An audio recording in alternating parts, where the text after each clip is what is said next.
ఓం నమో భగవతే శ్రీరమణాయ. మనసును ప్రశాంతంగా ఉంచుకోవడం ఎలా, ఇవాళ విషయం అండి. మనసును మనం ప్రశాంతంగా ఉంచుకోవడం ఏ విధంగా అంటే, ఏది ఏమైనా మొదట ఆహారం వల్లనే, అంటే సాత్వికాహారం వల్లనే సాధ్యమవుతుందండి. అది ఒకరు చెప్పవలసిన అవసరం లేదండి, అవి మనమే తెలుసుకోవచ్చు. సాత్వికాహారము అంటే పాలు, పండ్లు,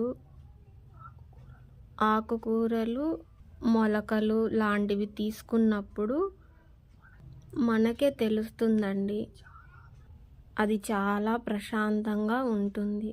అలాంటి ఆహారం తీసుకున్నప్పుడు మన మనసు ఎంతో ప్రశాంతంగా ఉంటుంది. ఎందుకంటే ఆ పాలు, పండ్లు అన్న ఆ సాత్వికాహారం వల్ల లోపల శ్వాస అనేది మెల్లగా వస్తుంటుంది మనకు. సాత్వికాహారం వల్లే అది ఎంతో శ్వాస అనేది ప్రశాంతంగా వస్తూ ఉంటుంది అన్నమాట.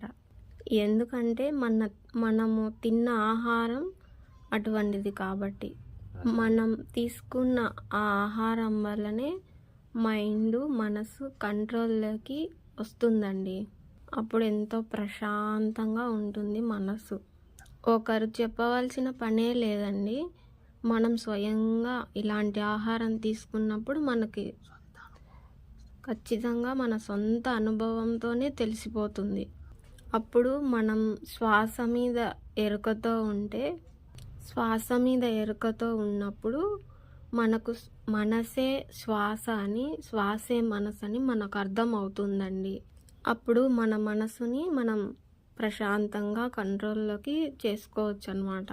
ఒకవేళ మనం రజోగుణ ఆహారాలు తీసుకుంటే, రజోగుణ ఆహారాలు అంటే ఏవైనా మాంసాహారం కానీ, మసాలాలు ఎక్కువగా ఉన్నవి కానీ, ఉప్పు, కారం లాంటివి ఎక్కువ ఉన్నవి కానీ, అలాంటివి తీసుకున్నప్పుడు మన శ్వాస అనేది ఎక్కువగా లోపలికి బయటికి వస్తుందండి.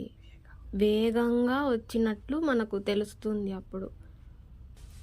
అప్పుడు మనసు మనం ఎంత చెప్పినా ప్రశాంతత కాదు కదా, అసలు ఎంత వేగంగా ఉంటుందంటే అంత వేగంగా మారుతుంది మనసు. మనం చెప్పినట్లు అస్సలు వినదు మాట. అటువంటి ఆహారం తీసుకున్నప్పుడు మనం బాగా గమనించుకోవాలండి. ఒకరు చెప్పాల్సిన అవసరమే లేదు, మనం బాగా గమనించుకుంటే మనకు అది తెలుస్తుంది. ఈ హార్డ్ ఫుడ్ తీసుకున్నప్పుడు, ఇదే మసాలాలతో తీసుకున్నప్పుడు చాలా వేగంగా ఉంటుంది మన శ్వాస అనేది, చాలా వేగంగా ఉంటుంది. మనం బాగా ఎరుకతో ఉండాలి. ఆ టైంలో ఎరుక ఉంటుంది కానీ మన మాట అయితే అస్సలు వినదు మనసు.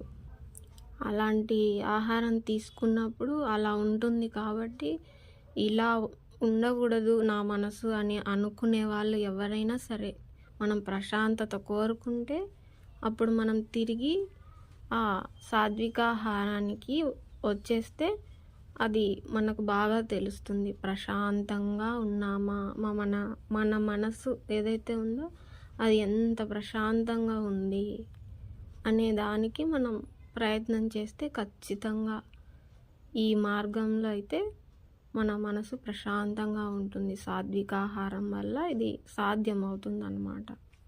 మనం ఎప్పుడైనా ఫంక్షన్కి వెళ్ళినప్పుడు అక్కడ ఉన్న ఆహారాలు ఏవైనా ఇంకా మనం తినవలసి వస్తుందన్నమాట. అప్పుడు సాత్వికాహారం కుదరదు కాబట్టి మనం తినకుండా ఉండకూడదు, తినాలి కాబట్టి మధ్యస్థంగా తిన్నామనుకోండి చాలా బాగుంటుంది. అప్పుడు కడుపు నిండా తింటే అది వేరేలాగా ఉంటుంది. కడుపు నిండా తినకండి, నేను నా వరకు అయితే చెప్తున్నాను. అలా తింటే ఇంకా మనసు అనేది ఇంకా వేగంగా ఉంటుంది ఆ టైంలో. అది మీ ఇష్టం, ఇది నా ఉద్దేశం. మేము ఏదైనా పెళ్ళిళ్ళకు వెళ్ళినప్పుడు అందుకు ఇంకా కడుపు నిండా తినడానికే కదా అని అనుకుంటారు. అది మనసు కంట్రోల్గా ఉండాలి అని అనుకుంటే అది మీ ఇష్టం, ఎంత తినాలి లేదా. కడుపు నిండా తింటే మటుకు అది రాదండి, అది మీ ఇష్టం. తినాలో లేదో అది మీ ఇష్టానికేనండి. అది మీ పైన ఆధారపడి ఉంటుంది. అలాగే ఎప్పుడైనా బయటికి వెళ్ళినప్పుడు ఫ్రెండ్స్‌తో ఏదైనా ఫాస్ట్ ఫుడ్డు అలా తీసుకుంటారు కదా! ఆ ఫాస్ట్ ఫుడ్ తీసుకున్నప్పుడు మధ్యస్థంగానే తీసుకోండి. అది ఫుల్‌గా అనేది తీసుకోకండి. అదే ఫుల్‌గా తిన్నప్పుడు ఒకలా ఉంటుంది మనసు.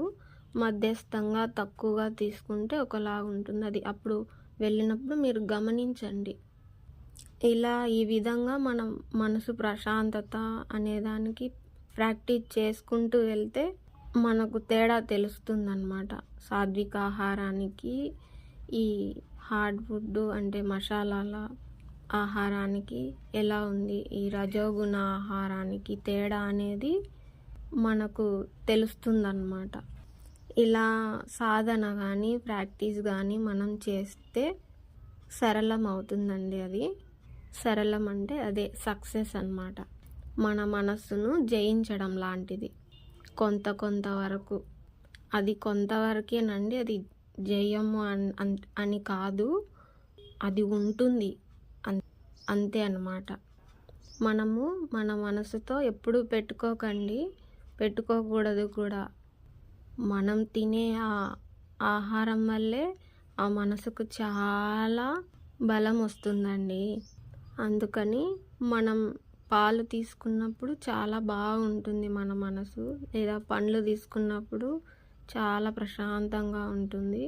ఏదైనా మసాలాలతో తీసుకున్నారనుకోండి, ఆ మనసు లేస్తుందన్నమాట. పైకి లేచి మనం తీసుకున్నాం అదంతా మన పైన ఆధారపడి ఉందన్నమాట. ఆహారం వల్లనే, మనం తీసుకునే ఆహారం అది తినడం వల్లనే మనకి అలా అవుతుందన్నమాట. ఆ మనసుకి ఆధారం ఆహారమేనండి. ఆ ఆహారం వల్ల అధికంగా బలం వస్తే అది వినదు మనసు. మితంగా తీసుకుంటే మన కంట్రోల్లోకి వచ్చేస్తుంది మనసు. ప్రతి క్షణం ఎరుకతో శ్వాస మీద గమనించండి.